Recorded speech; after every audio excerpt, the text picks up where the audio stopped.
Wednesday, September 17th, 4:52 in the afternoon. I remember the exact time because I was staring at the clock on my dashboard when my phone started ringing. My in-laws' flight had already been delayed twice that morning, and I was exhausted in that quiet bone-deep way that only comes after spending 6 straight hours smiling at an airport. I had no idea that over the next 4 minutes, everything I believed about my own home was about to fall apart. I'm going to tell you what I saw on those security cameras, and I'm going to tell you exactly what I did afterward. Because I never shouted, I never broke a single thing, and by the end of it all, I didn't have to. Welcome to Dad's Pure Revenge. If you're watching from your car, your kitchen, or your break room, leave a comment and let me know where you're tuning in from tonight. And if you believe loyalty deserves to be rewarded while quiet betrayal should never come out on top, hit that like button before we begin. Now let me take you back to where it all started, because you need to know who Rosa Delgado was before you'll understand why hearing her trembling voice on that phone changed everything for me. Rosa had been working for our family for 10 years.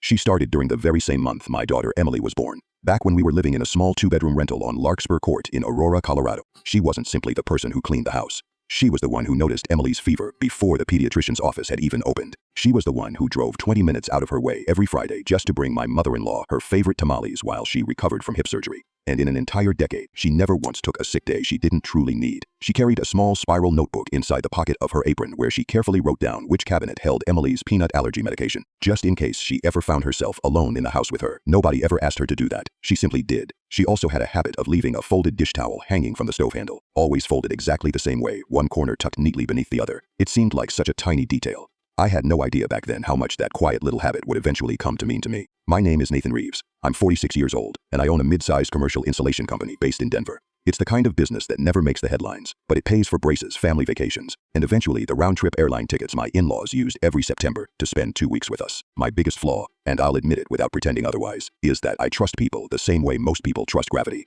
Automatically, without questioning it. I signed paperwork without reading every line. I handed my business partner login credentials that should have remained private. And I believed that once someone told you they loved you, that was the end of any investigation, not the beginning of one. That Wednesday, after dropping my wife's parents off at Denver International Airport following their visit, I headed back alone. My wife, Kimberly, had stayed home. She said her back was hurting and that all the walking through the airport would be too much for her. I didn't question her. Truthfully, I rarely questioned anything. I was driving along Pena Boulevard at 61 miles per hour in a 65-mile-per-hour zone when Rosa called. Her voice wasn't the calm, steady voice I had known for years. There was a crack running straight through it. "Mr. Reeves," she said, "please, don't go home yet. Check your cameras first." I immediately asked what had happened. She wouldn't explain. She only repeated, "Please, check the cameras." Then she told me she had to go. The line went dead, pulled into a gas station on East 56th Avenue. My hands no longer completely steady, and opened the security camera app on my phone. We'd installed those cameras 2 years earlier after several cars in the neighborhood had been broken into.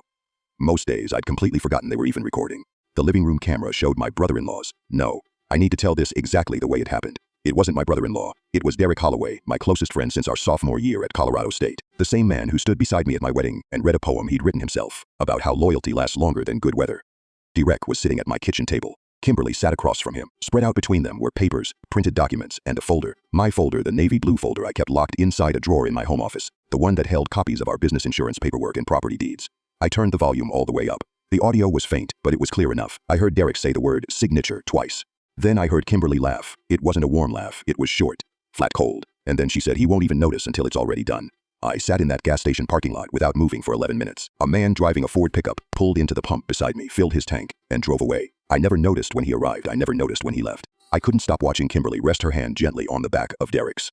Right there at my kitchen table, next to a stack of documents with my name printed in places where I knew I had never written it. I want to be completely honest with you. I didn't lose control. I didn't race home and throw the front door open. Instead, something inside me became completely still. The kind of stillness a lake has just before a storm rolls across it, not after it's over. I called Rosa back. She answered on the very first ring, almost as if she'd been waiting with the phone already in her hand. "How long has this been happening?" I asked. "I honestly don't know for sure, Mr. Reeves," she replied. Then I asked why she was willing to risk losing her job just to tell me. She was silent for a moment. Then she said something I've thought about nearly every day since.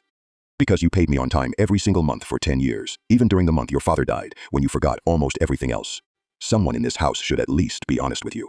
That night, I never went home. Instead, I texted Kimberly and told her I was staying at a hotel near the airport because I was too exhausted to drive any farther. It wasn't exactly a lie. It just wasn't the whole truth. I checked into a Hampton Inn on Tower Road, sat down on the edge of the bed, and carefully read everything Rosa had copied from that little spiral notebook onto a fresh page before photographing it for me. There were dates, times. A note mentioning a document she'd overheard them call a quitclaim. Another note about transferring 40% of my company's ownership into something Derek referred to as a holding trust before. In his own words, he gets any smarter about it. Here's what I didn't do. I didn't confront either of them that night. I didn't call my attorney screaming into the phone. I simply sat with it. No, I let myself feel every bit of the pain, because pretending it didn't hurt would have made me a fool twice, once for failing to see it, and again for trying to rush past it.